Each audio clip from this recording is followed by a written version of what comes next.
Google చెప్పేది ఒకటి, social media చెప్పేది ఇంకొకటి, డాక్టర్ దగ్గరికెళ్తే తెలిసింది మరొకటి.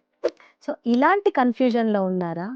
అందుకే ఈరోజు A to Z skin problems, hair problems గురించి, ట్రీట్మెంట్ ఆప్షన్స్ గురించి, మిత్స్ అండ్ ఫ్యాక్ట్స్ గురించి డిస్కస్ చేద్దాం. ఈ సీరీస్‌లో ఫస్ట్ లెటర్ ఏ. ఈ లెటర్‌తో చాలా స్కిన్ ప్రాబ్లమ్స్, హెయిర్ ప్రాబ్లమ్స్ ఉన్నాయి. బట్ ఈరోజు నేను అలోపేషియా ఏరియేటా గురించి డిస్కస్ చేస్తాను.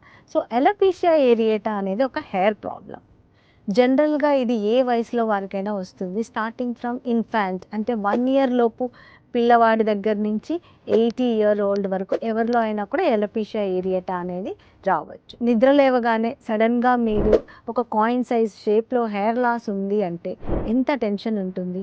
సో, ఇది బాల్డ్ ప్యాచ్ లాగా స్టార్ట్ అవుతుంది. అంటే ఆ ఏరియాలో హెయిర్ అనేది ఉండదు.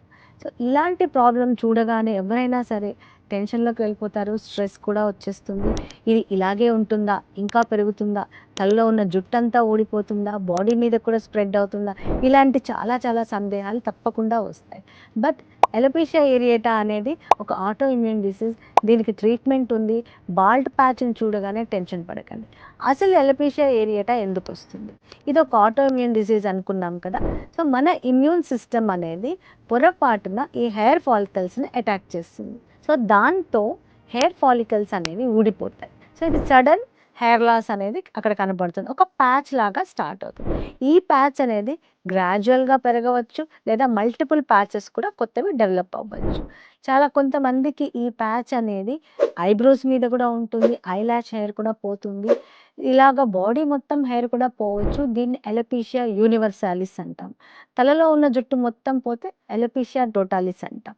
బట్ ఇలాంటి బాల్డ్ ప్యాచ్‌కి ట్రీట్మెంట్ ఆప్షన్స్ ఏమున్నాయి అంటే, ఈ అలోపేషియా ఏరియేటాకి కొన్ని అండర్‌లయింగ్ కాజెస్ కూడా మనం ఎక్స్‌క్లూడ్ చేయాల్సి ఉంటుంది. అంటే other autoimmune diseases like thyroid, vitamin D three deficiency, other autoimmune diseases ఇవన్నీ కూడా చెక్ చేసుకోవాలి.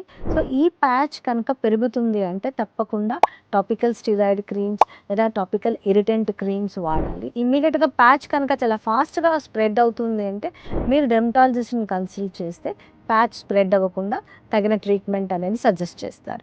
ఇలాంటి బాల్డ్ ప్యాచెస్ ఏమన్నా చూస్తే ఫస్ట్ మీరు పానిక్ అవ్వకుండా కన్సల్ట్ యువర్ డెర్మటాలజిస్ట్. దీనికి 100% ట్రీట్మెంట్ ఉంటుంది. తప్పకుండా మీ హెయిర్ అనేది మీకు వెనక్కి వచ్చేస్తుంది. సో, హెయిర్ ఫాల్ అనేది ప్రాబ్లం కాదు. దాని వెనకాల ఉన్న రీజన్‌ని కరెక్ట్‌గా ఐడెంటిఫై చేస్తే కరెక్ట్ ట్రీట్మెంట్ అనేది ఉంటుంది. డెఫినిట్‌గా హెయిర్ రీగ్రోత్ అనేది ఉంటుంది.